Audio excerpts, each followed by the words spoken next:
দিনব্যাপী শুরু হওয়া ঐতিহ্যবাহী ল্যাংটার মেলা আজ ওয়াজ ও দোয়ার এবং মিলাদের মাধ্যমে সমাপ্তি ঘটবে এই ল্যাংটার মেলা। আমরা কথা বলবো এই ল্যাংটার মেলার প্রধান খাদেম মতিউর রহমান লাল মিয়ার সাথে।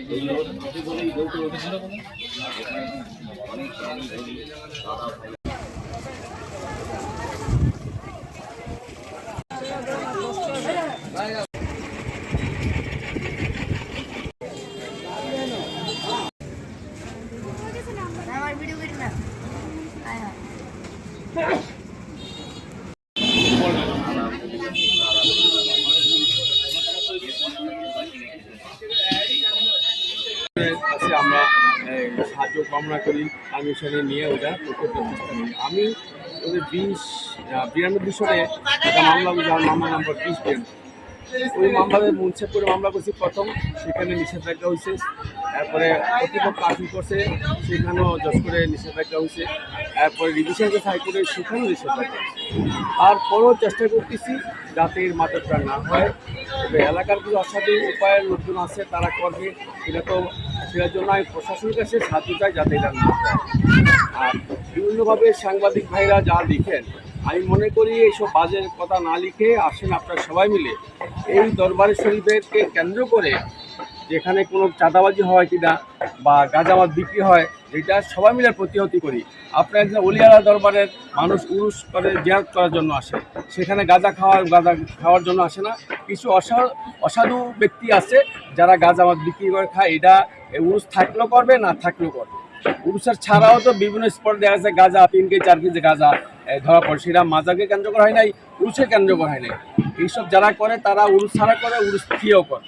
সুতরাং আমি মনে করি যারা এই সাংবাদিক ভাইরা বা যারা এই নিয়ে সমালোচনা লিখেন, তাদের প্রতি আমার বিশেষ অনুরোধ থাকবে, তারা সবাই মিলে তো আসেন, আমরা সবাই মিলে প্রশাসনের সহায়তায় এই গাঁজা মদকে বিভিন্ন অসামাজিক কার্যকলাপকে প্রতিহত করি। আর আমরা যে আজকে যে উরুস সমাপ্তি প্রশাসনে হয়ে গেছে, কিন্তু আমরা নিয়মতান্ত্রিকভাবে আগামীকালকে গরু শরীফ, আজকে ওয়াজ ও দোয়ার মাহফিল, আখির মোনাজাতের মধ্য দিয়ে আজকে আমাদের উরুসকে আমরা পরিসমাপ্ত করি। এবং পরিশেষে একটা কথা বলতে চাই, আমি 2-3 মামলা করেছি। এই মামলা করার চাঁদপুর শহরে প্রতিপক্ষ লোক আমাকে মেরে ফেলার চেষ্টা করছিল, সেখানেও লোকজনের সহায়তা আমি বেশি আসছি। তারপরেও আমি কিছুদিন আগে ডিএসবির মাধ্যমে একটা রিপোর্ট দিয়েছি। এরপরও যে আমি যে প্রতিহত করতে যাওয়া, ডিএসবির মাধ্যমে বিভিন্ন যে অসামাজিক কার্যকলাপ এগুলো একটা রিপোর্ট করেছি, সেই রিপোর্টের কাগজ কপি আমার কাছে আছে। তারপরে 28 তারিখে মেলা শুরু, 28 তারিখে আসার পর থেকে আমি সমস্ত গাজরি পাগল ডাকছি, ডাকার পরে তাদেরকে বলছি যে তোমাদের কারণে হয়তো উড়ুসের পারমিশন হবে না, তোমরা দয়া করে উড়ুসের এরিয়ার বাইরে চলে যাও। তারা আমার কথা মতো সব চলে আসছে এরিয়ার বাইরে। কিন্তু তারপরে কিছু অসাধু ব্যবসায়ী, তারা কিছু পাগল নিয়ে আইসা ওই যেখানে গাঁজা মধ্যে আঁকড়া, সেখানে তাদেরকে বসে ব্যবসা। মাজারের কত গজের বাইরে? 400-500 গজ দূরে তারা তাদেরকে ব্যক্তি মালিকানা যার কাছে কারো ব্যক্তিগত বাড়ি আছে, সেখানে তারা এই ব্যবসা করে। তো সেটা আমি পুলিশকে নিয়ে সহায়তা করতে গিয়ে আমার যে মাথা ফেটেছে, আপনারা দেখতে পারেন।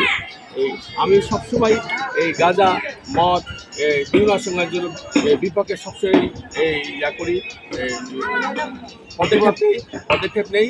এত করে সবাই আমার বিপক্ষে, যারা এই শ্রেণীর লোক সবাই আমার বিপক্ষে কাজ করে। তা আমি মনে করি আল্লাহ উলির মাজারকে কেন্দ্র করে যারা এই সমস্ত করতেছেন, তারাও আমার সাথে সহযোগিতা করেন, যাতে অনুষ্ঠানে একটা সাপ্তাহিক অনুষ্ঠান হয়, সেই অনুষ্ঠানে কেন্দ্র করে বিভিন্ন রকমের ছোটোখাটো মহিলাদের অশ্লীল গানের পরিবেশন করে। আমি সেই গানটাকেও ডিজির মাধ্যমে বন্ধ করে দিয়েছি।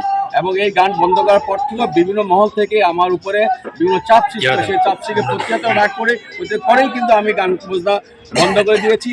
এবং ইভেনকি আমি এই যে সুলেমান শাহ যে এই উরুসও আমি আস্তে আস্তে এই মহিলা গানদের অশ্লীল নৃত্য গান সব কিছু বন্ধ করার চেষ্টা করতেছি।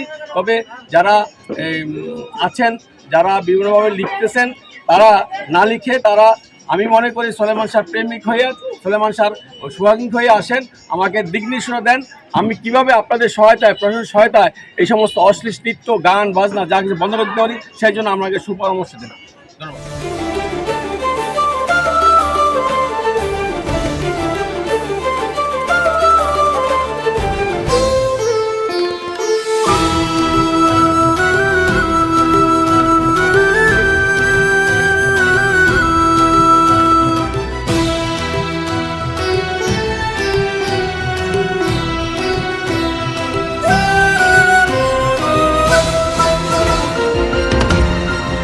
টেকনাফ থেকে তেঁতুলিয়া, রূপসা থেকে পাথুরিয়া, বিশ্বজুড়ে রূপসী বাংলা।